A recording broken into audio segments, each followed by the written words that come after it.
The first sound was not the wind, not the creak, not even the lonely echo of a bird's cry carried across miles of empty air. It was breathing, human, shallow, deliberate, and it came from somewhere just behind me. I spun so quickly, my pack scraped the bark of a pine and tore fabric, my knife half drawn before my mind could catch up. But there was nothing but mist gathering between the trunks and a horizon painted the last color of dusk. For a moment, I told myself the sound was my own, echoes playing tricks, air bouncing off the nylon of my hood. But I knew, in the marrow of me, I knew. The silence of this place was not silence anymore. It was listening, and something hidden inside it had chosen me. Before we begin, make sure to subscribe to the Granny's Whisper channel, where the darkest stories come alive every night. Tell me in the comments, do you listen in complete darkness, or do you leave a small light on? And if you've ever felt watched while alone, share your story below. You may not be the only one. I had come to Alaska because silence was what I craved. 10 days in the wilderness, no phones, no voices, no interruptions. Just me, my thoughts, and the indifferent vastness of land that had outlived every human name. I prepared for months, the way some people prepare for war. Maps spread across my kitchen floor, routes highlighted, contingency plans layered on contingency plans. I bought a new 4-season tent, a sub-zero sleeping bag rated down to 20 below, filters and tablets for water, a flare gun, rope, knives, enough dehydrated food for 20 days, though I only planned 10. 2 friends knew my route and the exact day I was supposed to return. I prided myself on being cautious, prepared. I thought preparation was a shield that nothing could pierce. The first 3 days confirmed everything I wanted. The air was a blade, clean and cutting, and every breath felt like swallowing snow. I drank from streams so clear I could see every pebble on the bottom. My lungs opened wider than they had in years, each inhale a baptism. The sky was endless here, a dome so huge it made me dizzy to look too long. At night, I lay under it, watching stars so sharp they seemed close enough to pluck like nails hammered into black velvet. I moved in rhythm, hike until the sun tilted, find a clearing or creek, pitch the tent, read a little by headlamp, sleep. My only soundtrack was my own boots crunching frost and the occasional call of a loon. Isolation wasn't heavy, it was freeing. I thought of the city far away, its noise, its stink, its crowded rooms. Out here, I felt as though I had peeled away all the layers of rot and found something clean underneath. On the 4th day, freedom cracked. I was staking my tent by a creek that roared like white noise. I remember being oddly soothed by it, hammering pegs with measured blows. That's when my eyes caught the prints. At first, they didn't register, just depressions at the edge of the water. But then I saw the size, larger than mine. The tread was smoother, not the sharp chevrons my hiking boots left. A work boot, heavy, adult, male. The current had gnawed their edges, but there was no mistaking them. Someone else had stood here. I stared until the roar of the creek seemed to swallow me. I whispered excuses. Hunters pass through, trappers, maybe. Alaska isn't empty. It was possible. And yet the light was fading, shadows stretching tall and broken. And the longer I looked, the more I felt them, eyes, watching from between the trees. That night, I tried to sleep. I zipped the tent, curled inside my bag, tucked the knife against my chest. The water outside was constant, steady, but instead of soothing me, it masked everything else. Every shift of the fabric, every brush of my breath sounded amplified. Hours passed. My eyes remained open. My hand cramped around the knife handle, and then it came. The crack of a branch, heavy, purposeful, someone stepping. My blood turned cold. I forced my breath silent, chest aching with the effort. The seconds stretched, then nothing. No more footsteps. Only the water and the terrible silence of someone waiting. Sometime after, exhaustion dragged me into shallow dreams. Dreams where my tent bulged with the weight of hands pressing from outside, where whispers ran in the water's hiss, where faces peered in through the thin fabric. Faces I couldn't quite see, blurred and shifting. At dawn, I bolted from the tent, stuffing gear into the pack with frantic, clumsy motions. The air was bright, the woods beautiful again, indifferent, but the beauty felt staged, like a mask the forest had pulled on just to mock me. And then I saw him, down the trail, framed in the morning mist, a figure, human, still as stone, watching. My body locked. We stood like that for a heartbeat. Then, as though smoke had swallowed him, he turned and slipped into the trees, silent, deliberate. Panic is cold when it's real. It crawls up the throat and freezes everything it touches. My hike was finished.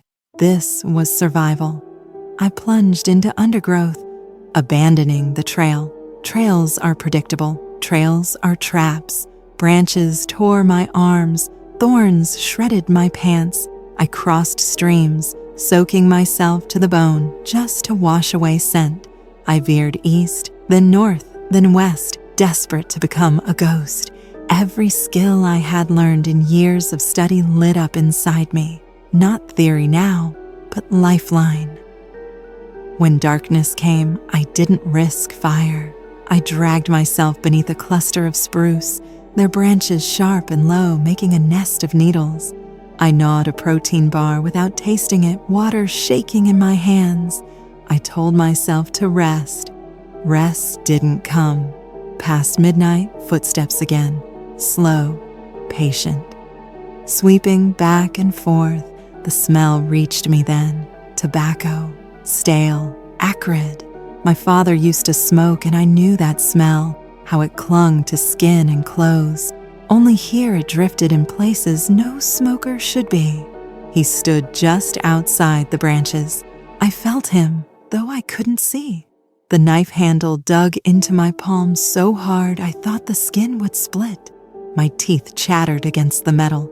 Seconds bled into minutes, minutes into hours. Then retreat. The sound of steps fading. Had he missed me? Or had he chosen to leave me for later? Predators sometimes play with prey. When dawn light bled gray across the needles, I forced myself upright.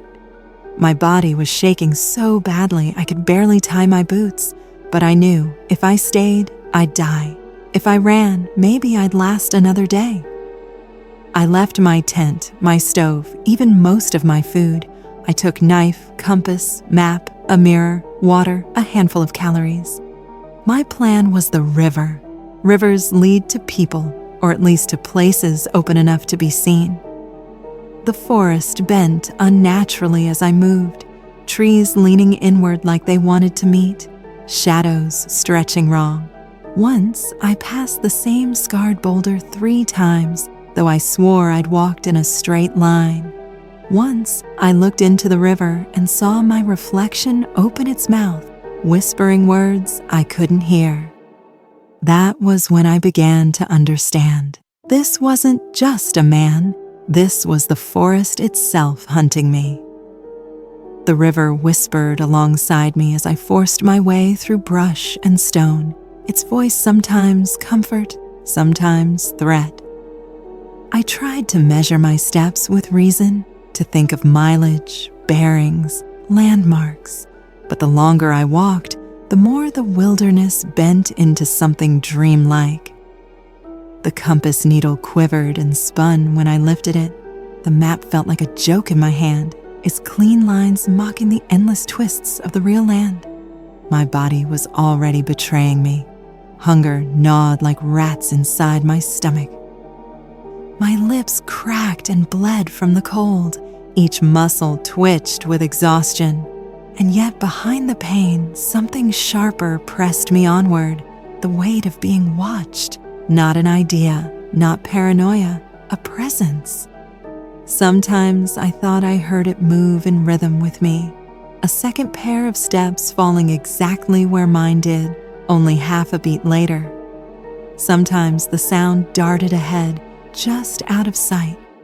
Once, when I paused to drink from the river, I heard the exact splash of water echoed a second later, as though another hand cupped the current beside mine.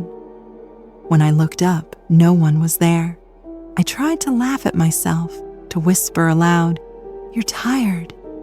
You're hearing things." But the words came out brittle, and the forest seemed to hold them in its mouth, chewing slowly before spitting them back. Toward dusk, the trees thinned enough that the sky bled through. Clouds rolled like bruises across the horizon, smothering what little warmth the sun still offered. I found a hollow beneath a slab of rock and crawled into it, too tired to do more than collapse. I chewed a strip of dried meat until my jaw hurt, every bite sticking in my throat. I must have dozed because when I opened my eyes, the sky was ink black and stars pulsed overhead like wounds. And there, between their light, a shape moved. At first I thought it a bird, a hawk circling late, but the wings never flapped. It drifted in a slow, impossible circle above the trees. I stared until my eyes watered, certain it was watching, certain it was him. Then it dissolved into cloud and was gone. A whistle woke me, soft, low, a nothing tune. It threaded through the trees until I could no longer tell if it came from left or right, near or far. I pressed my palms to my ears.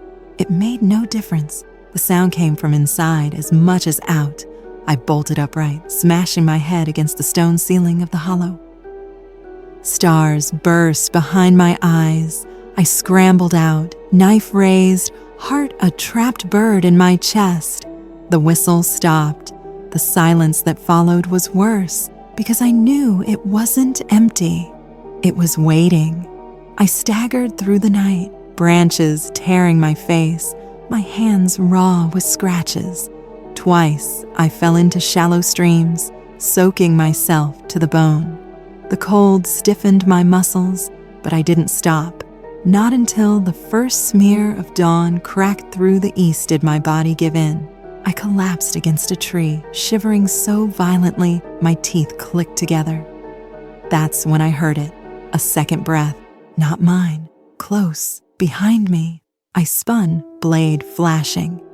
Nothing but mist curling low, grass shivering, but the smell hit me, faint, acrid, stale, tobacco. My knees nearly buckled. I stumbled backward until my spine hit bark. My knife shook in my grip. The mist thickened, and for a heartbeat I saw him there, tall, shoulders hunched, rope dangling from his hand. His eyes gleamed like coals in a dead face, and then, like smoke, he vanished. I don't know how long I stood frozen, knife raised against nothing, but the fear didn't fade. It rooted in my blood. I understood then that rest was impossible, sleep was impossible. Even stillness was death. I walked until my legs felt carved from wood, until every step was agony. Hunger bent me double, my stomach clenching so hard it made me retch bile. My ankle throbbed with every misstep, but I couldn't stop. The forest was no longer a place, it was a mouth, and I was already halfway down its throat. As the sun bled down again, I reached a ridge. From there I could see the river widening, spilling into a flat basin of gravel and reeds. For a moment hope sparked. Maybe a road, maybe smoke from a cabin. My eyes scanned desperately. Nothing. Only endless gray stone and the endless green-black of trees beyond. But in the center of that basin, something stood. At first, I thought it a tree, tall and stripped of bark, but as I squinted, dread soaked me. It was a post, weathered, scarred. Ropes dangled from its crossbeam, swaying through the air was still. Around its base, the earth was scorched black. I wanted to run. My body refused. My feet dragged forward, slow, unwilling.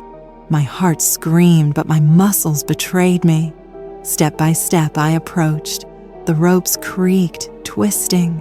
My vision blurred, and I saw, for an instant, arms bound there, skin pale, heads bowed, mouths moving, not screaming, whispering.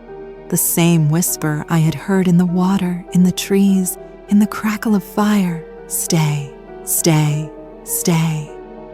I ripped myself backward with a howl, falling hard on the gravel. My knife clattered from my hand. I scrambled, snatched it up, and fled, stumbling toward the trees again. Behind me, the ropes still swayed, creaking as though moved by unseen hands. The forest closed around me once more, and the whistle returned, soft and patient.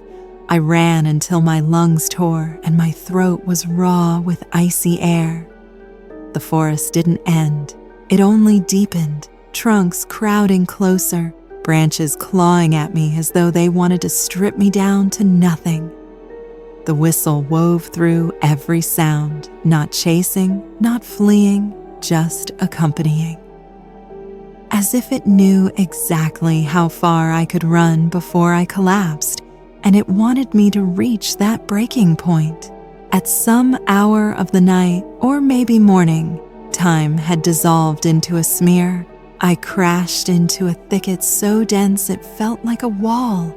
I clawed my way through branches that whipped my face and left welts burning on my skin. When I finally broke free, I stumbled into a hollow surrounded on all sides by spruce. The earth dipped here, soft with moss, as though the forest had made a shallow grave and left it waiting. I fell to my knees and forced myself to breathe. 1 breath, 2, 3. My knife was still clutched in my fist, but my hand was so stiff I had to pry my fingers open just to feel blood rush back. My stomach writhed with hunger, my lips cracked with thirst. Every part of me screamed to give up, but surrender wasn't possible, not here.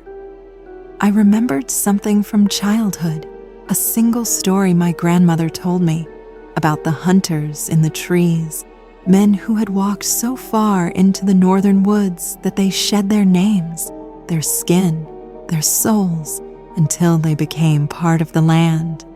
They whistled through the night, she said, calling prey to them, and those who heard the whistle never returned. I'd laughed at the story then, the way children laugh at warnings, but now it echoed inside me like prophecy. Sleep crashed down on me despite terror. I didn't want it, I fought it, but my body folded, and the dreams came. I stood in a wide open field, snow crusting the grass, sky low and gray. The post was there again, blackened and scarred, rope dangling. This time I wasn't free. I was bound to it, wrists raw, chest tight with the pull of the fibers. My breath steamed in front of me. The ground was littered with bones, so many bones the snow couldn't cover them all. Skulls, ribs, femurs scattered like kindling. From the tree line, he emerged. The man, or what I thought was a man. His face flickered in and out of focus, old one moment, young the next, then blank as a mask. His eyes were pits. In one hand he carried rope, in the other a cigarette that never burned down. The smoke from it curled upward and formed shapes, faces, dozens of them, mouths open in silent screams.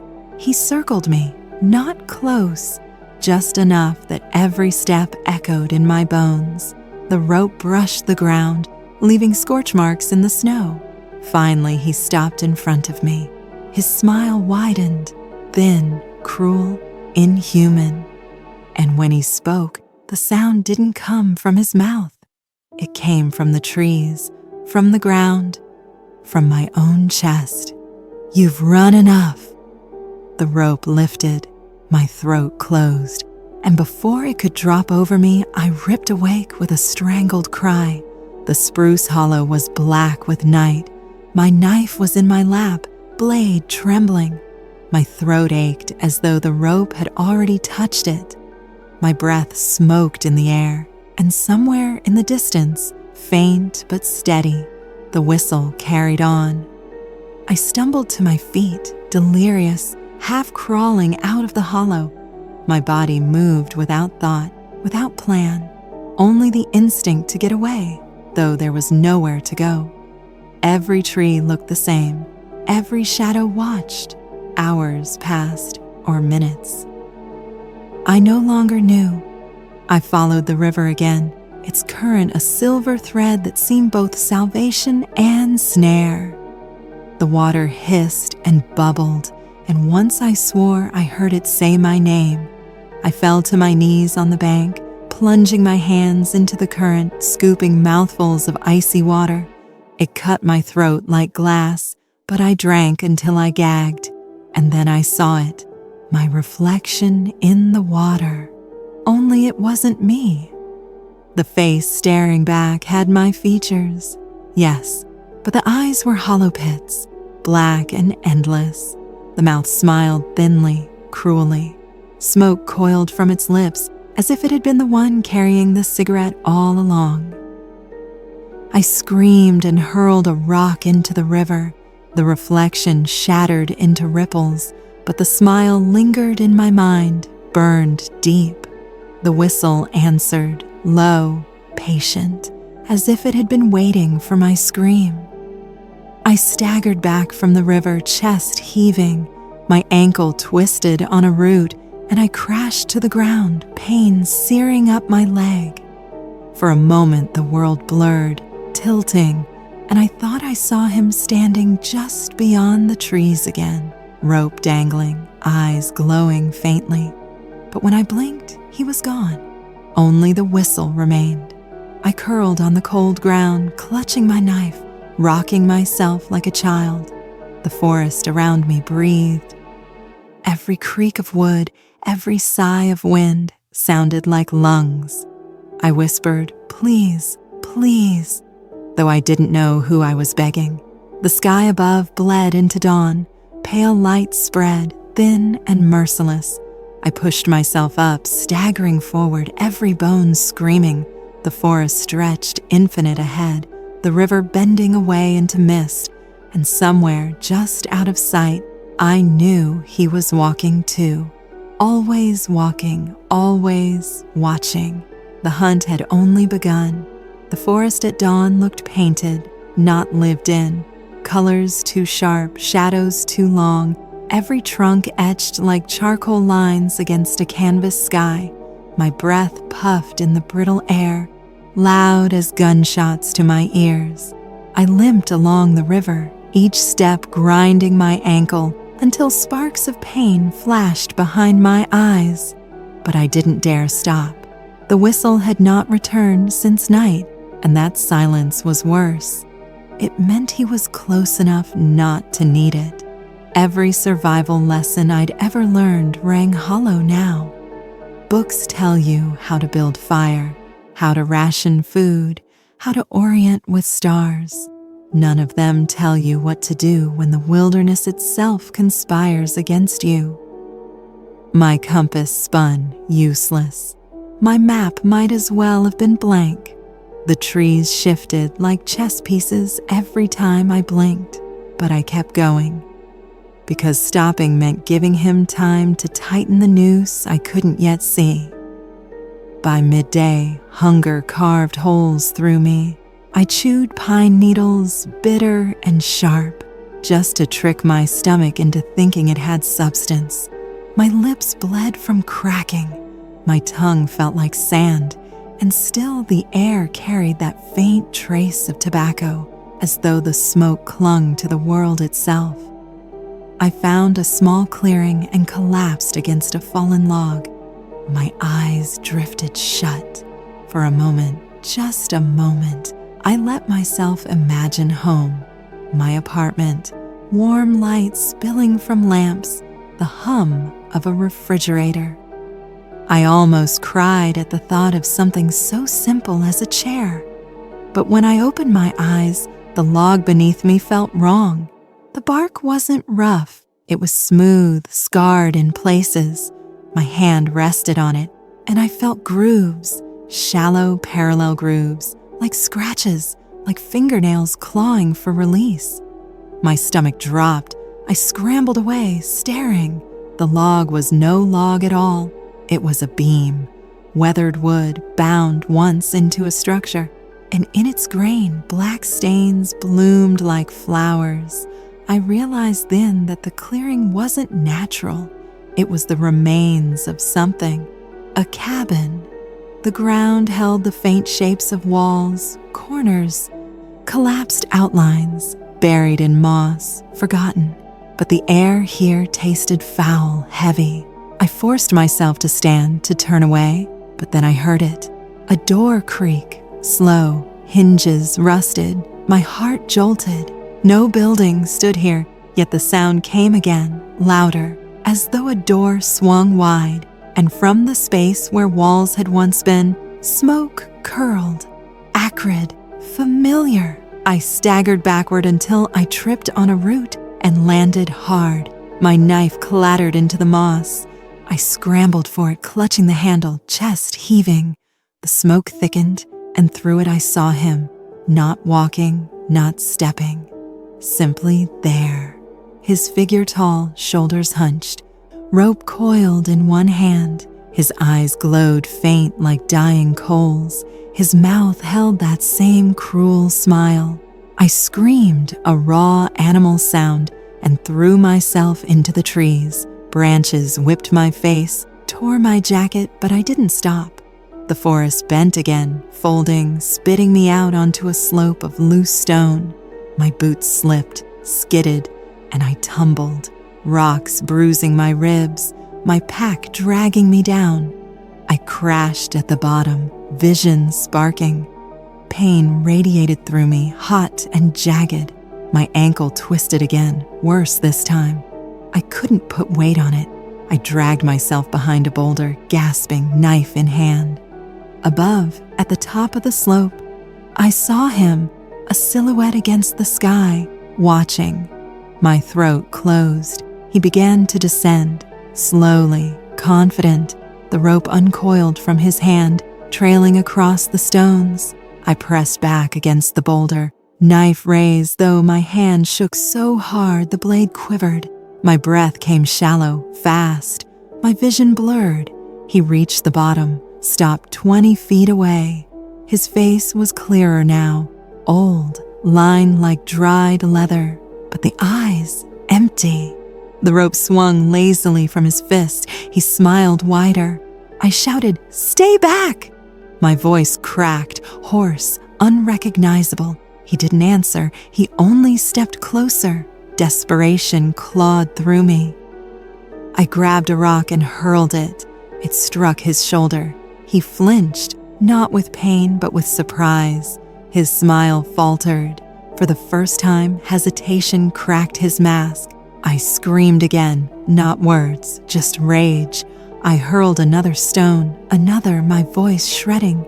My knife glinted in my other hand, raised high. He stopped. His eyes narrowed. The rope swayed. Then, without a word, he turned and ascended the slope again, vanished over the ridge like smoke dissolving.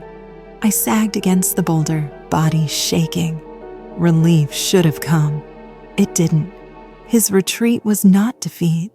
It was patience. I dragged myself to the river and half crawled, half rolled into it. The current seized me, icy and brutal, pulling me downstream. I clung to a floating log, my body numb, my teeth clattering. Hours blurred. The river battered me against stone, spun me in whirlpools, dragged me beneath until my lungs burned. And then, through the haze, I saw it. Smoke rising, thin, gray. A cabin. I sobbed, a sound torn from somewhere deep. I clawed to the bank, hauled myself up, crawled through reeds and stone until I reached the door. My fists pounded it weakly. The world spun around me. The door opened. A man stood there, face lined, eyes wide with concern. He pulled me inside, set me near the fire, wrapped me in blankets. His voice murmured, calm, soothing. For a moment, I believed I was saved. Then I saw the table, the ashtray. Inside it, half-burned, smoldering faintly, was a cigarette. The same brand, the same acrid smell. I froze. My stomach curdled. My hands twitched toward the knife hidden under the blanket. He followed my gaze. Slowly, too slowly, he picked up the cigarette, lips curling into a thin, cruel smile I knew too well. "You made it," he said softly. "I wondered how long you'd last." The whistle rose again, only this time it came from inside the cabin. The walls of the cabin seemed to lean closer as his words slid into me. The fire popped and hissed, but the flames didn't shift or shrink. They were frozen, painted onto air, light without warmth. The smoke from his cigarette curled upward, thick and dark, and clung to the ceiling like storm clouds. My breath came shallow under the blanket. My knife dug into my palm, hidden, but my hand shook too violently to strike. The man, no, the hunter, sat across from me with casual ease, as though this were an evening among friends. His eyes gleamed faint amber in the false firelight. "You ran well," he said, dragging smoke deep into his lungs. The ember flared. "Most don't make it this far." I wanted to ask who he was, what he wanted, why me, but the words wouldn't form. My throat was a fist clenched tight. My body trembled. He smiled at my silence as though it pleased him.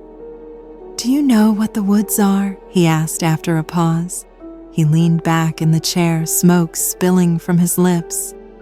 "People think it's just trees, rivers, animals, a place to test themselves.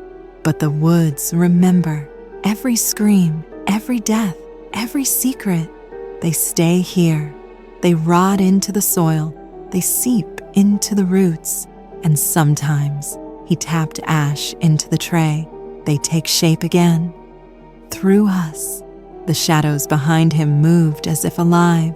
Faces stretched from the timber walls, mouths open wide, but no sound left them. Their eyes rolled in sockets that dripped black. My heart convulsed. I couldn't stay. If I stayed, I would dissolve into those walls. Another face pressed into the grain. I ripped the blanket away, knife flashing in my fist. He didn't flinch. His smile only widened. "Go ahead," he whispered. "Spill your fear on the floor. The forest loves that." I lunged, screaming, slashing across the space between us. My knife met no resistance. His body rippled like smoke. My blade cut air. The chair was empty. The cigarette burned in the ashtray, ember glowing. Panic detonated inside me. I spun, staggering toward the door. It flew open before I touched it. The cold slammed into me, dragging the air from my lungs. I stumbled into the night, snow crunching beneath my boots. Behind me, the whistle began again, louder, clearer, from inside the cabin. I ran. I didn't know where. The forest warped around me, shadows bending, branches arching down to scrape my scalp. My body was a wreck, ankles swollen, ribs bruised, lips bleeding. But terror was a whip lashing me forward. Somewhere in the trees, his voice threaded through the whistle. "Keep running." The woods are wide, but not wide enough. The ground dropped suddenly. I tumbled down a slope slick with ice, crashing into brush, landing hard on frozen soil. My vision splintered. I lay gasping, snow searing my skin. When I lifted my head, I saw them, shapes, dozens, human figures swaying between the trunks, their outlines pale, mouths slack, ropes dangling from their necks. Their eyes were pits of darkness. They didn't move toward me. They only swayed like marionettes hanging from branches. The whistle wound through them, weaving like a thread through beads. My knife shook in my fist. I forced myself up, stumbling sideways, away from those hollow shapes. Every movement of theirs was wrong, too slow, too delayed, as though they were echoes of people rather than people themselves. One turned its head, the neck cracked audibly, its mouth opened, and from it came the same whisper I had heard since the first night. "Stay, stay, stay." I screamed and bolted into the brush. My jacket tore, my arms bled. The chorus of whispers followed me. The river reappeared ahead, silver in the moonlight. I lurched toward it, slipping on rocks slick with frost. I fell hard, my knee smashing stone, but I didn't care. I plunged into the water. The current seized me again. Brutal and freezing, the shapes lined the bank as the river carried me away. Dozens of them, faces empty, mouths moving. The hunter stood among them, cigarette ember glowing. He raised his hand in mock salute, and then the bend of the river stole them from sight. I clung to a log, chest searing, vision dark at the edges. The current dragged me until exhaustion smothered everything. My body went slack, my mind swimming. For a while, I thought perhaps this was it, that drowning would be kinder than rope. But the river spat me out, onto gravel, onto cold mud. I coughed water from my lungs and lay trembling, half conscious. The sky overhead reeled, stars blurred. My knife still lay in my hand, slick with river water. The whistle didn't follow, not yet. I rolled onto my side, sobbing. The sob turned into laughter, broken and wild, bubbling out of me until I couldn't breathe. I laughed until I choked, until tears carved lines through dirt on my face. And in the silence after, I realized I wasn't alone. Footsteps crunched behind me, slow, measured. I rolled over, knife raised, nothing, only my own ragged breath, the river snarling behind me, and the endless forest crouched low and waiting. I lay there on the gravel bank, chest heaving, knife trembling in my grip. The silence stretched so long it began to ache in my ears. Not even the river seemed real anymore. Its roar was hollow, like water falling inside a dream. My body wanted to collapse, to surrender to the numbness creeping into my limbs, but deep in my skull, a voice I didn't recognize whispered, "If you stop, you belong to him."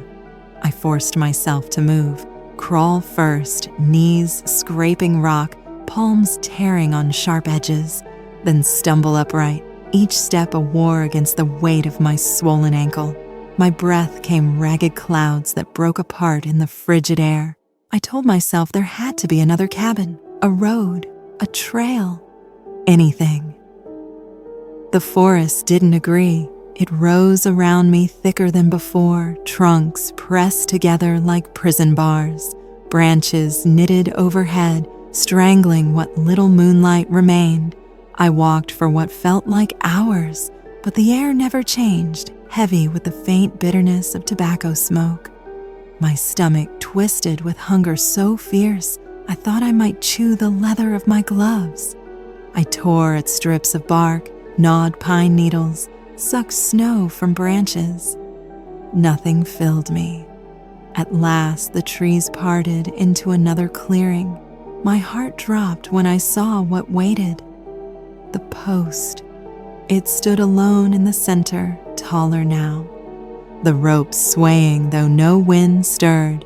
The earth around it blackened as though fire had scorched it only hours ago, and etched into the soil were shapes, circles, lines, spirals I didn't understand. They pulsed faintly, glowing dull red like embers buried beneath ash. I stumbled backward, bile rising. The knife shook in my hand. The whistle began again, not from the trees this time, but from the post itself. A low, tuneless exhale through rope fibers that shouldn't have made sound. The circles in the dirt flared brighter, as though fed by my fear. I screamed and hurled a rock. It struck the post with a crack. The whistle cut off. The light died. The rope sagged, still. For a heartbeat, I thought I'd broken it, that maybe I had won. Then the ground beneath me shivered, cracks spiderwebbed through the soil. From those cracks, pale fingers clawed upward, dozens, then hundreds, writhing like worms. Hands, human hands. They reached for me, nails broken, skin gray, wrists ragged where rope had once cut. I shrieked and ran, stumbling through the clearing, dodging grasping fingers that clawed at my legs. One caught my boot, nails digging into the leather, pulling me down. I slashed with the knife, severing it at the wrist. Black ichor sprayed across my face, burning my skin like acid. The hand dissolved into smoke, but others replaced it, endless. I barreled into the trees, tearing myself free, lungs shredding, vision tunneling. Behind me, the post groaned, wood splitting, ropes snapping taut as though something immense pulled on them. The whistle rose, louder than ever, filling the forest like a scream through 1,000 throats. I didn't stop, not when my legs bled, not when my ankle gave with each step. Not until the forest spat me into another hollow, this one wider, with a shallow pond at its center. The water lay still as glass, reflecting the stars overhead. I fell to my knees, crawling to the pond's edge, desperate to drink. I cupped water in my hands, brought it to my lips. The taste was wrong, metallic, copper. My stomach clenched. I looked down into the reflection. Not me. Dozens of faces stared up instead, pale, bloated, mouths opening and closing in perfect unison. Their eyes were bottomless pits. Their lips formed words that I couldn't hear but could feel vibrating in my bones. I screamed and shoved away, falling backward onto the dirt. My heart slammed against my ribs. The surface of the pond rippled, though no wind touched it. And then he rose, not from the trees, from the pond. His body lifted slowly, as though water carried him upward. Rope coiled around his shoulders, trailing behind like tentacles. His eyes glowed faint amber. Smoke curled from his mouth, though no cigarette burned there. He stepped onto the bank, water cascading off him without wetting his clothes. He smiled. "You're learning," he rasped. His voice was a dozen voices at once, layered, inhuman. "But you'll stay. Everyone stays." I staggered to my feet, knife raised. My arm shook so badly the blade quivered. My throat tore as I shouted, "I won't!" He tilted his head, studying me with amusement. The pond behind him boiled, faces twisting beneath the surface. For the first time, I lunged, knife high, teeth bared. I slashed across his chest. The blade passed through as though through smoke, but he staggered just slightly. His smile faltered. I saw it, the flicker of surprise. I slashed again, each cut ripping through his body like tearing cloth. Smoke poured from the wounds. He hissed, eyes blazing. The ground trembled. Then he dissolved. His body unraveled into tendrils of smoke, rising, twisting, vanishing into the night. The whistle cut off. The pond stilled. I collapsed onto the dirt, sobbing, knife slick with black residue that evaporated in the cold air. My chest heaved. My throat burned. Silence returned, but it wasn't victory. I knew that, because silence here was only the pause between breaths. Somewhere, unseen, the whistle would begin again, and when it did, I would still be his prey. The silence after his disappearance was heavier than sound. I lay sprawled beside the pond, my chest heaving, knife still wet with a smoke that clung to the blade even as it evaporated. Every instinct screamed at me to rest, to close my eyes, to let my trembling limbs collapse. But the forest does not allow rest. Not here, not when it has already claimed you. I forced myself upright, muscles shrieking. My ankles screamed with every shift of weight, yet I limped forward, leaving the pond behind. I couldn't look at it again. The memory of those faces pressing up against the water's skin would follow me forever. My ears rang with silence so sharp it felt like knives. It was only a matter of time before the whistle returned. The forest around me grew denser. Branches knitted together overhead, strangling the sky. What little light the moon had given me was gone now, and I stumbled forward in near blackness. Every step risked another fall, but standing still was worse. Standing still meant giving him room to step out from the dark again. My hunger gnawed so deeply that my stomach cramped into hard knots. My tongue was cracked, swollen, sticking to my teeth. Each breath burned with cold. I wanted to cry, but the tears would only freeze to my face. I thought of the people I had told about this trip. 2 friends, 1 family member. Did they wonder yet? Did they imagine me here, fighting the forest itself? Or would they shrug off the silence for a few more days before worry bloomed? The thought of rescue felt laughable. There was no rescue from this. A shape loomed ahead through the gloom.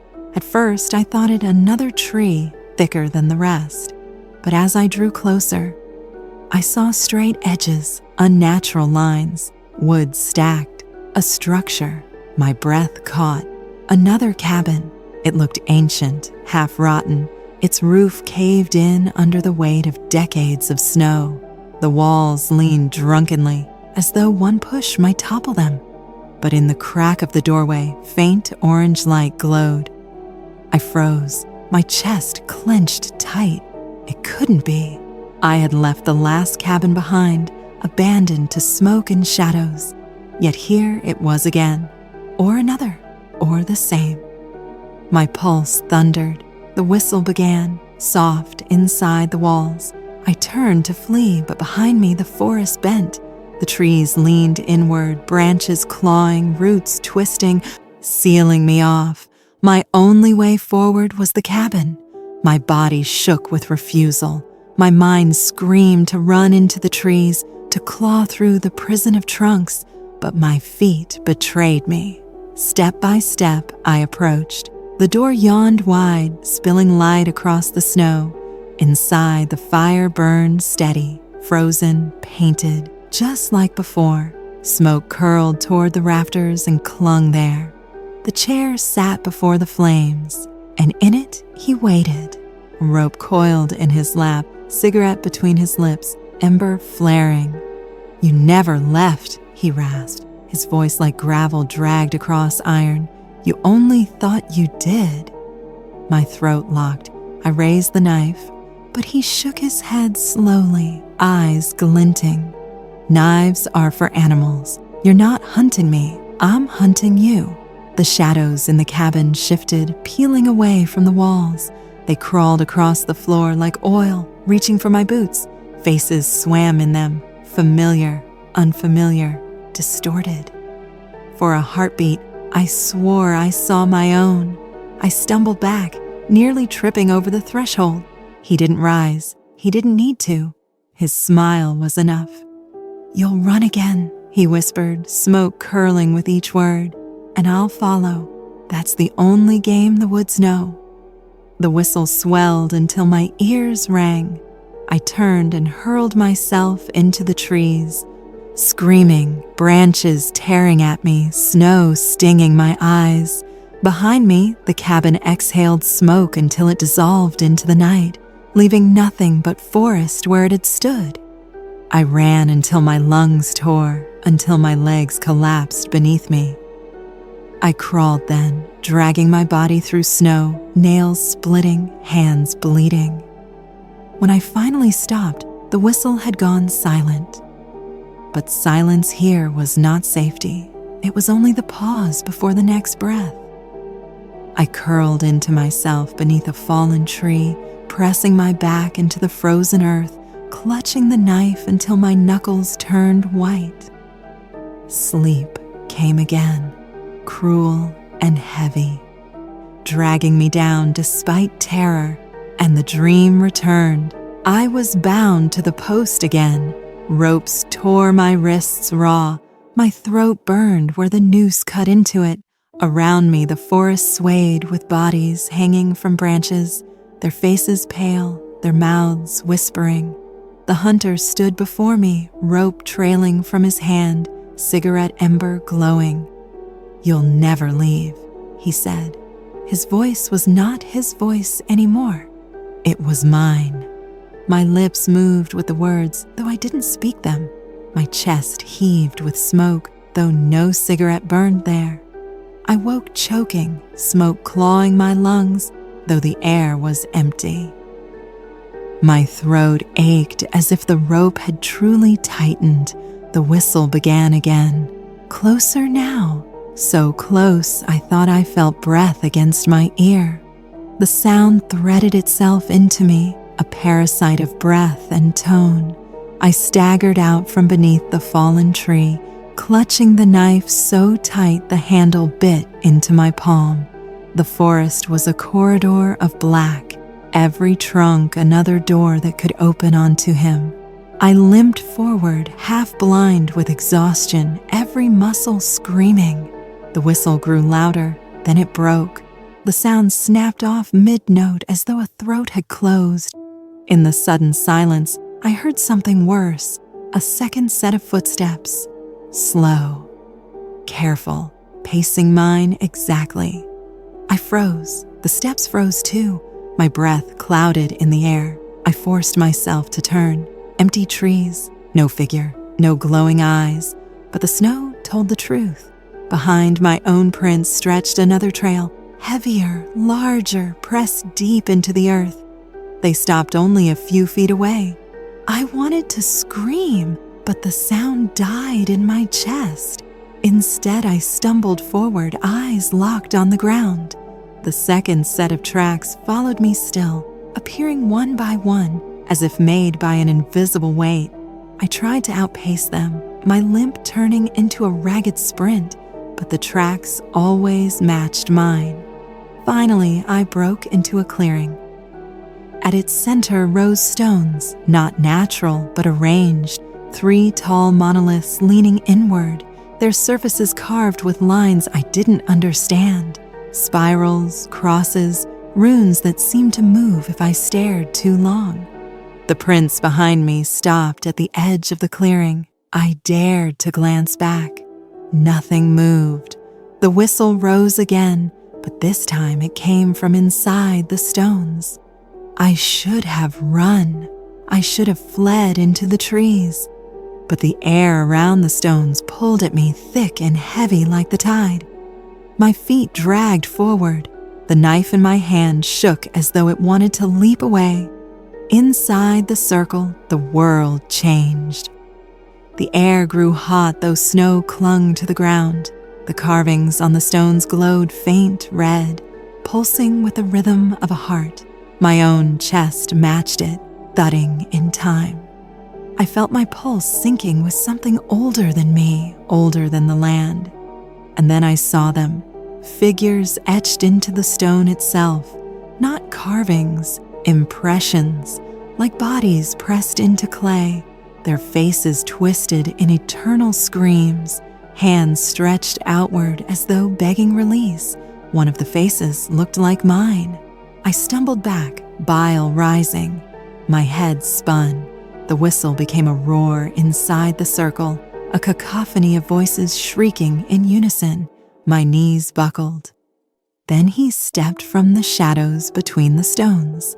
The hunter, rope coiled in one hand, cigarette ember glowing in the other. His eyes caught the red light and blazed. He smiled. "You found it," he rasped. "Where they all end." The rope swung lazily. The smoke curled around me, bitter and choking. I raised the knife, though my arm felt like lead. He stepped closer, slow, deliberate. The air pressed down. The stones hummed. My pulse thundered until I thought my skull would split. "This is where you stay," he whispered. The shadows surged, wrapping around my ankles, pulling me down. I slashed at them, screaming, the knife cutting through smoke that clung and reformed. My body sank to my knees, wrists bound by nothing I could see but everything I could feel. The hunter loomed above me, rope lifting. His eyes burned brighter, his smile splitting wider. I screamed until my throat tore. The stones glowed white hot. The world shook, and for an instant, the rope faltered in his hand. He staggered just slightly, as though something had pushed him. His smile cracked. The voices inside the whistle grew louder. Not one, not many, but countless. For the first time, they didn't whisper, "Stay." They screamed, "Run." The shadows loosened. My legs tore free. I lunged forward, knife slashing across his chest. Smoke erupted, his body splitting apart like ash caught in wind. His eyes flared wide, furious, disbelieving. The stones groaned. The light died. The circle collapsed into darkness. When I opened my eyes, I was alone in the clearing. The prints were gone. The whistle was gone. But the rope lay at my feet, coiled neatly, waiting. I didn't touch it. I turned and fled into the forest again, sobbing, knife still clutched in my hand. The forest swallowed me whole again. My legs carried me without direction, weaving between trunks that seemed to lean closer with each step. My lungs burned, my throat raw from screaming. The knife was still in my grip, the only proof I hadn't dreamed the stones, the rope, the smoke. I don't remember how long I ran. Hours, maybe days. Time folded in on itself. The sky above shifted from night to gray dawn to night again with no sense of sequence. Hunger gnawed holes through me. My ribs ached from coughing. Every breath was shallow fire. And always the weight of being watched pressed on the back of my neck. Once, I caught myself whispering aloud, begging the trees, "Please, please let me go." My own voice sounded foreign, broken. The branches overhead creaked in response, bending as if they were listening. I tried to mark my path, scratching symbols into bark with the knife. But when I turned back minutes later, the marks were gone, not carved over. The trees were whole again, smooth as if I had never touched them. By the third night without real sleep, I began to see him everywhere.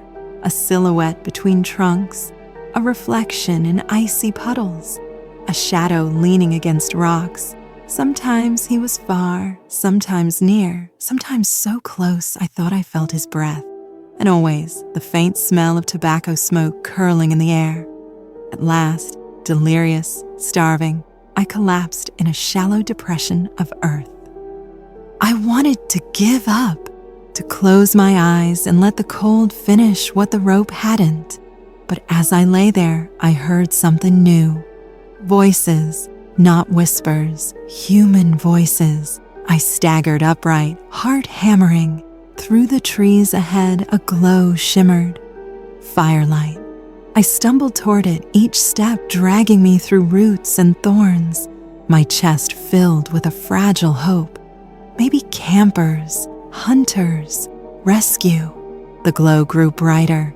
I broke through the trees and found a campfire burning in the middle of a clearing.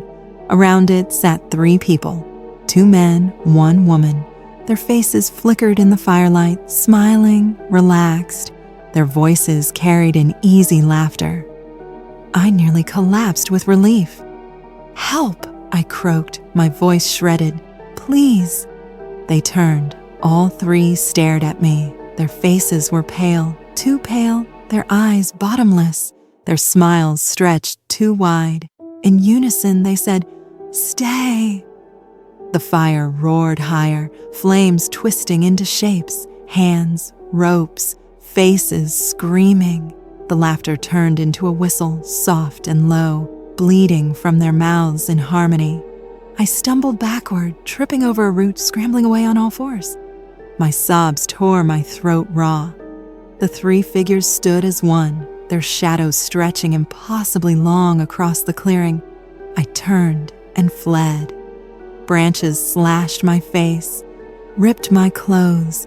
Behind me, the whistle followed, woven with laughter. I don't know how I survived that night. My memory is shards, running until my vision blurred, hiding beneath roots, drinking meltwater from rocks, chewing bark. At some point, dawn came again. I woke lying in a bed of pine needles, the knife still clutched in my hand. My body screamed with every movement. My stomach was an empty pit. My mind was unraveling thread by thread, but the forest wasn't finished. Ahead of me, through the trees, I saw something impossible. My tent, my gear, set up exactly as it had been on the 4th night. Stakes hammered, sleeping bag unrolled, pack propped against a tree. My heart slammed. I staggered closer, dread mounting with every step. Inside the tent, I saw myself. I lay there, eyes closed, chest rising and falling in sleep. My own face, pale, lips parted in shallow breath. My hand clutched the knife the way I had that night. I screamed. The figure in the tent opened its eyes. They were black, empty. And it smiled. The tent collapsed into smoke, dissolving into the air. The forest echoed with laughter, with the whistle, with my own voice screaming back at me. I fell to my knees, clawing at the earth, begging, "Please, no more, please." The trees leaned closer, shadows pooling like liquid around me. The whistle circled, louder, shriller, until it filled my skull. And then, silence. The silence was worse than sound. It was a promise. I raised my head. He stood there, only a few feet away, rope coiled in his hand, cigarette ember glowing, his smile wider than ever. "You're almost ready," he whispered. I clutched the knife, though my arm trembled so badly it might as well have been empty.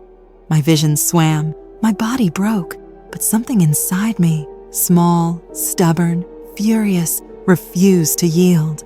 I screamed again, louder than ever, a raw roar that tore my throat. The forest recoiled.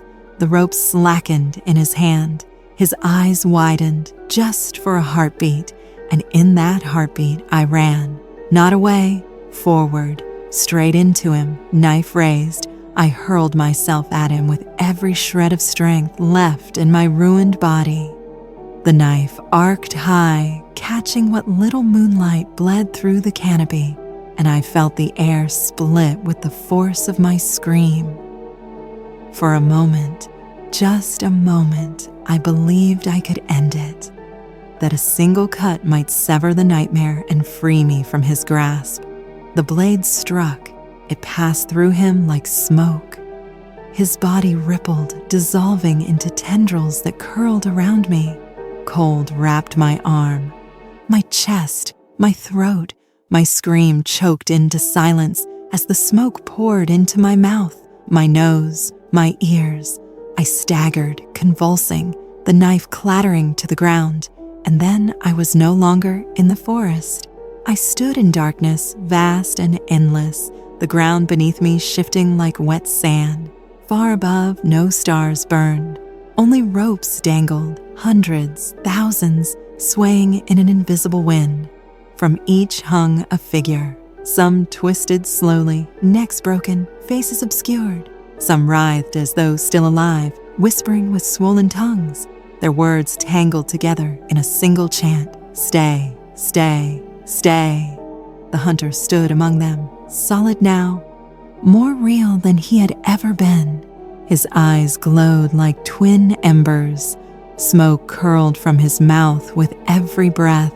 In his hand he held the rope, endless, coiling around his feet, stretching back into the dark as though it had no beginning. "This is the truth," he rasped. His voice echoed from every hang throat above me. "This is the forest beneath the forest, the roots of everything, and you are mine now." I tried to move, but my legs were bound. I looked down. Shadows had wrapped my ankles, coiling higher with each passing heartbeat. My hands clawed at them, but they only thickened, dragging me toward the ground. "No," I gasped. My voice was thin, useless. "I won't." His smile widened, cruel as ever. He stepped closer, rope rising. "Everyone says that. In the beginning," I screamed. The sound tore from my chest raw and ragged. For the first time, the chant faltered. The figures above me twitched. Their whispers stuttered. The hunter's eyes narrowed. I screamed again, louder, pouring every shred of rage and terror into the sound. My throat shredded, blood flooding my mouth, but still I screamed. The shadows hesitated. The rope in his hand slackened. And then, in the silence that followed, I heard something new. Not his whistle, not the chant. A voice, my voice. It came from behind me, ragged, desperate. "Keep running," I turned. Another me stood there, broken, filthy, knife in hand. My own eyes staring back, wide with fear. My double screamed again. "Run!" The shadows snapped. The rope swayed. The figures above wailed in unison. The world fractured. I was back in the forest, collapsed on frozen soil, the knife clenched in my fist once more. My throat burned raw. My lungs heaved. My body shook with sobs. The hunter was gone. Only smoke lingered, curling between the trees. I staggered upright, my vision blurring, every joint screaming. My double was nowhere to be seen, but his words clung to me. "Keep running." I limped forward, deeper into the night, guided only by the faint gleam of the river ahead. My reflection wavered on its surface, broken by ripples. I refused to look down. I couldn't risk seeing those faces again. Instead, I followed the current. One step, then another. My body was ruined, my spirit frayed, but some ember of will still burned inside me, and as long as it burned, I would not stay. The forest hated that. Branches clawed at me, tearing strips of flesh from my arms. Roots rose like serpents to trip me. Whispers hissed in my ears, not just stay now, but words in tongues I didn't know. Syllables that cracked the air like thunder. I pushed on. When dawn came, it was weak and gray. My eyes stung from exhaustion. My stomach felt like a hollow pit gnawing itself. My ankle was swollen, purple, barely able to hold me. But the light gave me something the night couldn't. Perspective. And what I saw nearly destroyed me. Ahead, perched on the bank of the river, was a cabin. Not ruined, not ancient, new. Smoke rose from its chimney, curling into the sky. My heart lurched. Could it be real? Rescue, a fisherman, a trapper? I stumbled forward, tears streaming hot down my frozen face. My sobs broke into laughter, wild and manic. I reached the door and pounded weakly. "Please," I rasped, "help me." The door opened. A man stood there. His face was ordinary, kind. He reached out, pulling me inside. Warmth enveloped me, the smell of food, the crackle of fire. For a moment I collapsed against him, sobbing. But then I smelled it. Tobacco. I froze. Slowly I lifted my head. His smile stretched too wide. His eyes glowed faint amber. "You made it," he whispered. Behind him the whistle began. The warmth of the cabin turned instantly to suffocation. The air thickened with smoke, pressing down on my lungs until each breath came shallow and ragged. I staggered back toward the doorway, but the man, the hunter, the shape, whatever he truly was, moved faster than his size should allow. One moment he stood across the room, the next his shadow stretched over me, long and heavy, cutting me off from escape. I gripped the knife, forcing the blade up between us. He laughed softly, a rasping chuckle that crawled over my skin. "You still think steel can touch me?" His words carried the weight of centuries, layered voices speaking through him. The fire in the hearth cracked. Only it wasn't wood popping. It was rope, snapping taut. I glanced sideways and saw flames licking at no logs at all, but lengths of rope coiled upon themselves, tightening, tightening, until the ends twitched like severed veins. My stomach heaved. I slashed with the knife, desperate, wild. The blade cut through smoke, through shadow, but the ember of his cigarette flared brighter with each strike, as though my resistance only fed him. He leaned closer, smoke curling around his lips, and whispered, "Stay." That single word pinned me harder than any rope could. My legs buckled, my knife arm trembled, nearly dropping. My vision blurred, filling with faces in the smoke. Not strangers this time, but people I knew, my friends, my family. Their eyes were wide, their mouths whispering in unison, "Stay!" I screamed, ripping the blade through the vision, severing it. The faces dissolved, the smoke recoiling. For an instant, the pressure lifted. I lurched sideways, shoving my body against the cabin wall. The wood groaned and splintered under my weight, as though it were nothing more than paper. The hunter reached for me, rope dragging from his hand, but I hurled myself through the wall. Boards shattered, splinters tearing into my skin. I crashed into snow outside, the cold a brutal slap that jarred me back into myself. My lungs seized, my body convulsed, but I was free of the cabin. Behind me, the whistle rose again. The cabin's windows glowed with fire, brighter, hotter, until the entire structure pulsed like a furnace. Shadows spilled from its seams, flooding across the ground, reaching for me with countless hands. I stumbled into the trees, sobbing, knife clenched in a bloody fist. The forest swallowed me again, but it was no longer indifferent. Every trunk leaned, every root writhed. The snow under my boots heaved as though alive. I ran until my breath tore, until black spots danced before my eyes. My ankle gave and I fell hard, sliding down a slope into another hollow. I lay there gasping, my face pressed to frozen soil, knife slipping from my hand. For a moment, I couldn't move. Then I heard it, not the whistle, not his voice, something else. Water, a trickle, faint but steady. I crawled toward it, dragging myself by raw palms until I reached a thin stream cutting through the hollow. I cupped handfuls to my mouth, choking as it froze my throat, but I drank greedily all the same. When I looked up, I saw her. A woman, pale, thin, her eyes hollow. She stood across the stream, barefoot in the snow, her dress tattered. Rope marks ringed her neck. My chest seized. The knife was back in my grip before I realized I'd picked it up. she raised a trembling hand. Pointing into the trees, her mouth opened. No sound came, only the shape of a single word: run. Then she was gone. The whistle started again, far off this time, but rising, growing louder. I staggered upright, legs shaking, and obeyed. I ran. The forest bent, the river curved.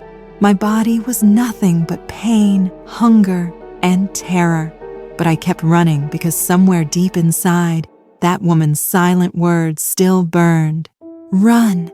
I ran until I thought my heart would burst. The trees blurred past, tall black pillars in an endless hall. My legs were wooden stumps, my breath knives in my chest. But still I obeyed that single word the woman's lips had shaped: run. The whistle grew louder behind me, weaving between the trunks, never rushed, never hurried, patient, always patient. My own gasps drowned in it. I crashed through a thicket, branches clawing bloody ribbons down my face, and stumbled into another clearing. For one fragile moment, hope flared. In the center stood a tower of stone, rough-hewn but tall, stretching into the sky. It looked like a fire watch station, abandoned maybe, but human. Man-made, proof I wasn't entirely alone. I limped toward it, sobbing. My fingers clawed at the rough stone, dragging my body up the narrow steps that spiraled its side. Every muscle screamed. My ankle buckled with each rise, but still I climbed, up, up, into the thinning air. When I reached the top, the world opened. The forest spread in every direction, an endless sea of black-green beneath the gray sky. The river coiled through it like a vein of silver. I could see everything and nothing. No cabins, no smoke, no road, just trees. Forever. Behind me, the whistle rose. I spun. The hunter stood at the bottom of the tower, rope coiled in his hand, cigarette ember glowing. He began to climb. Panic detonated in my chest. I searched wildly. The tower had no roof, only a platform rimmed by broken rails. In one corner lay rusted scraps, old tools, bent nails, a shattered lantern. My eyes fell on the glass shards. My hands seized one, jagged and sharp. The first glimpse of his face appeared between the stairs below. I screamed and slashed the shard across my palm, spilling blood onto the wood. For a heartbeat, nothing happened. Then the tower groaned. The forest answered. Wind tore through the clearing though no storm had gathered. The trees bent inward, branches thrashing. The hunter paused on the steps, rope swaying at his side. His eyes glowed brighter, furious. Smoke poured from his mouth in thick streams. "You can't fight me," he rasped, his voice echoing from the stones themselves. "You are mine." But the wind howled louder, stripping bark, tearing needles. The forest was not silent anymore. It was screaming with me. I raised the shard again and slashed deeper into my palm, flinging blood into the air. My voice tore from my throat, raw and defiant. "I will not stay." The wood beneath us split with a thunderous crack. The tower shuddered. The stairs collapsed inward. The hunter fell. His body hit the ground below with a sound that was not bone, but smoke bursting. His rope whipped upward, coiling, then snapped like a vein severed. The ember of his cigarette flared and died. The wind howled once more and fell silent. I clung to the platform, chest heaving, blood dripping from my hand. Below, nothing remained. No hunter, no rope, only the clearing, empty and still. Tears spilled down my face, hot against frozen skin. For the first time in days, the whistle was gone. The silence was not pressing, not weighted. It was only silence. I stumbled down what remained of the tower and collapsed in the clearing. My knife lay beside me, slick with my blood and his smoke. My eyelids drooped, heavy with exhaustion. For the first time, sleep came without dreams, but when I woke, the rope lay coiled on my chest, and faint, carried on the morning wind, came the whistle. The rope lay heavy across my chest, colder than the morning air. I stared at it in disbelief, my body frozen, lungs refusing to draw breath. I had left it behind, cut it, seen it snap into smoke, yet here it was again, coils neat, fibers rough, the stench of old hemp and ash clinging to it. I flung it from me with a scream, scrambling backward across the frost-bitten ground until my spine struck the base of the tower. The rope landed with a dull thud. For a moment it was still, then it slithered, twisting across the soil like a serpent, dragging itself toward me. I seized my knife, slashing wildly. The blade cut through fibers that weren't there. The rope dissolved into smoke and vanished. My chest heaved. My bloodied palm stung with every heartbeat. And then I heard it again. The whistle, soft, low, patient. It carried from the trees, weaving between trunks, curling around me like smoke. My skin crawled. I staggered upright, forcing my legs to move, one crippled step at a time. I followed the river again, the only guide I had left. Hours blurred. My hunger was no longer hunger, but a hollow ache. A black pit that gnawed at me from the inside. My thirst had dried into something worse, a cracking burn that scraped with each swallow of air. I was less than human now, a husk propelled only by fear. The forest changed again. Trees leaned back, opening into a vast expanse of tundra. Snow spread flat and endless beneath a sky the color of lead. In the distance, a line of mountains rose sharp as knives. Between me and them, nothing, no shelter, no cover, only a barren field of white. The whistle followed me across it. I limped onward, leaving tracks that the wind immediately began to erase. My shadow stretched long, a thin thread across the snow. Sometimes it split into two, sometimes three. I refused to look behind me. At dusk, the horizon bled crimson. I stumbled into a shallow ravine, walls of ice glinting blue in the dying light. The river had led me here, cutting its way beneath the earth. I collapsed on the bank, too exhausted to move, knife slipping from my fingers. That's when I saw them. Figures, dozens of them, standing on the ridge above the ravine, their outlines black against the red sky, all watching, all still. My body locked, my throat convulsed. The whistle rose from their direction, not from one mouth, but from all, a chorus of breath.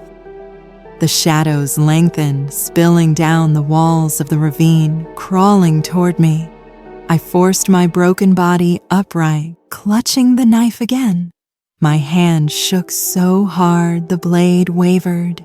"Stay," they whispered in unison. The sound was not wind, not echo, but command. I screamed, stumbling backward until the ice wall stopped me. My voice tore, echoing through the ravine. For a heartbeat, the figures wavered, blurring at their edges. I pressed that scream harder, pouring everything into it: rage, fear, refusal. The ravine shook, snow cascaded from the ridge. The figures dissolved into smoke. The whistle cut off. I collapsed again, my body trembling. The silence that followed was different, not the silence of being watched, but something else, a pause, a question. I closed my eyes, pressing my forehead to the ice. My blood smeared crimson across its surface. My reflection stared back at me, hollow-eyed, gaunt, a stranger. And then the reflection smiled. My eyes flew open. The reflection did not match me anymore. It grinned, cruel and wide, smoke curling from its mouth. Behind its shoulders, a rope swung lazily. The hunter. He was in the ice. The wall cracked. A hand burst through, pale and veined, rope burns scoring its wrist. It grabbed my coat, pulling. Another hand followed, then his face pressed through, eyes glowing, mouth open in that endless whistle. I hacked at the hand with my knife, screaming. The blade sank into flesh that smoked and sizzled. He hissed, withdrawing, but the cracks spread wider. His body forced its way out, spilling into the ravine. I turned and ran along the river, stumbling, falling, dragging myself across ice. Behind me, his whistle filled the hollow, shrill and endless.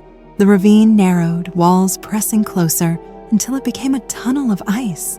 The river roared louder, forcing me forward. I crawled, slipped, bled, until at last I burst out into open air again. Night had fallen.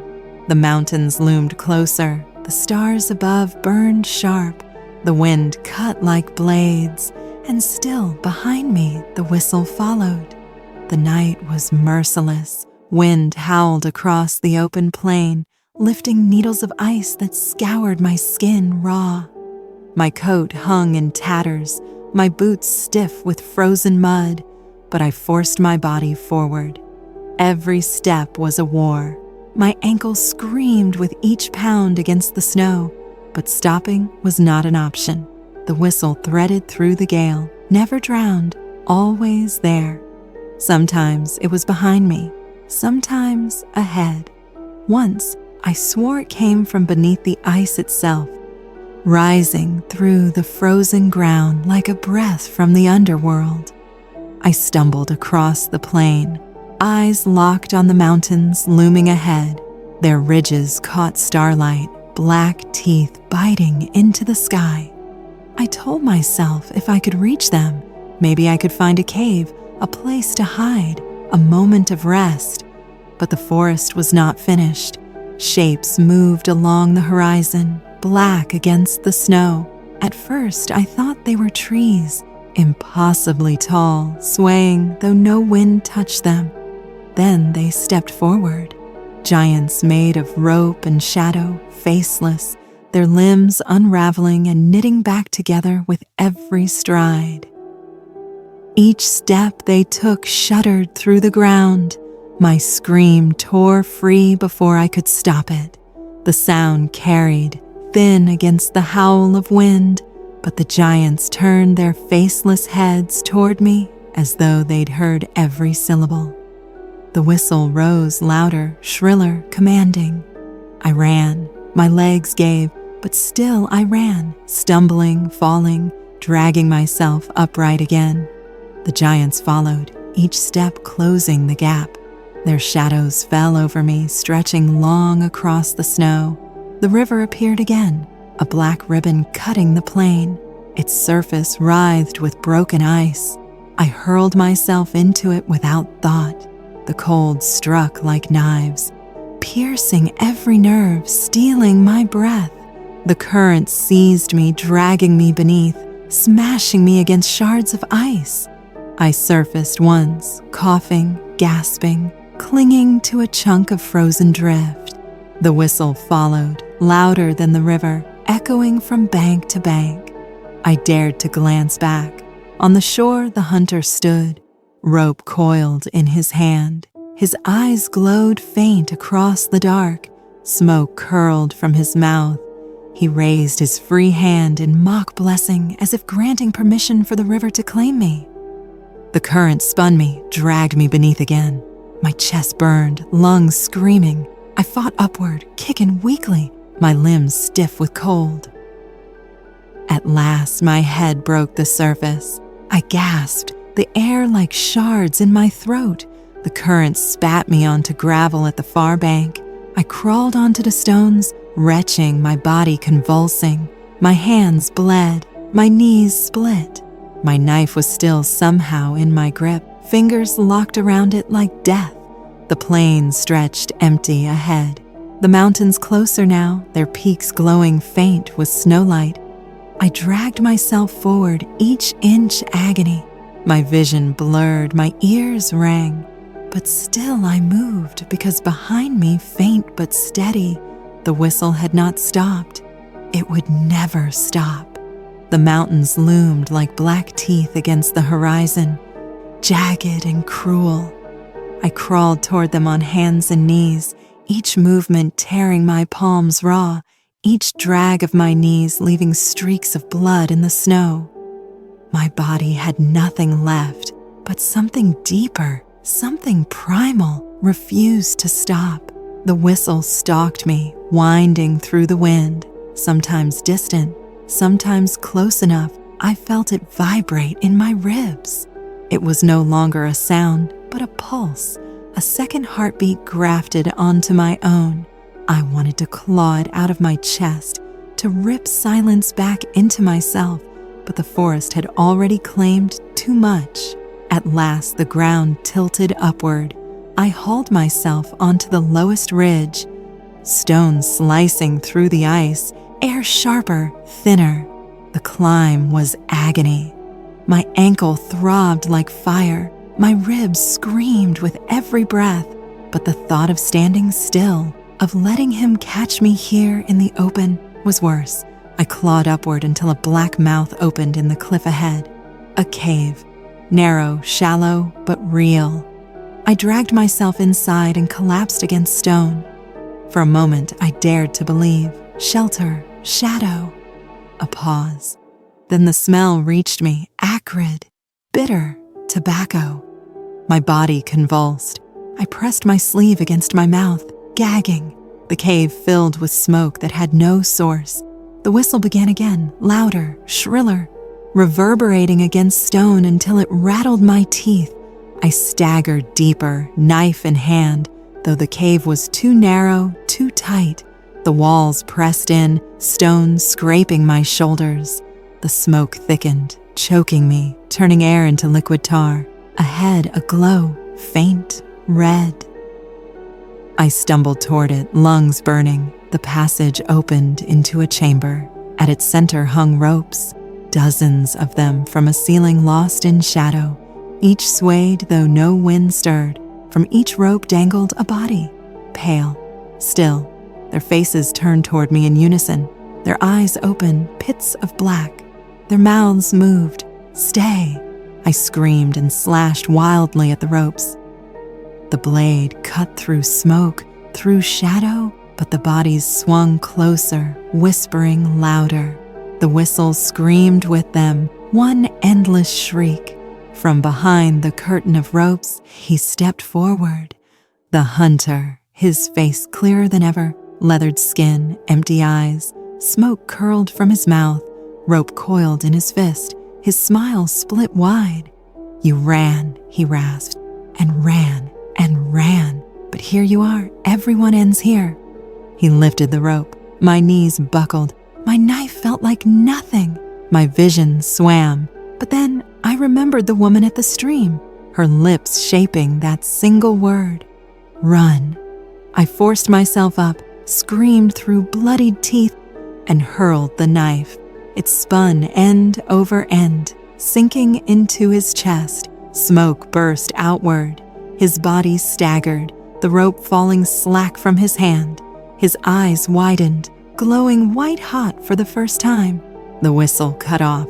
The ropes above convulsed, bodies jerking, snapping taut, then collapsing into ash.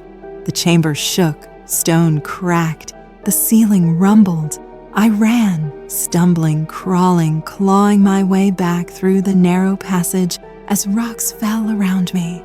My lungs seized, my throat filled with smoke, but I kept moving, clawing for the faint slice of night ahead. I burst out into cold air as the cave collapsed behind me, stone thundering. Snow billowing upward, the mountains swallowed the chamber whole. Silence fell, true silence. I collapsed onto the ridge, staring at the sky. The stars burned above, sharp and infinite. My body was broken, my mind shattered, but I was alive. For the first time in days, no whistle followed me, no smoke, no rope, only wind. thin and sharp, cutting across the peaks. I laughed then, broken, ragged, but laughter all the same. Tears froze on my cheeks. My breath smoked upward, disappearing into the night. The forest had not kept me, not yet. But in the back of my mind, I knew the rope was still out there. The whistle would return, and when it did, I would have to run again. Because no one truly leaves the forest.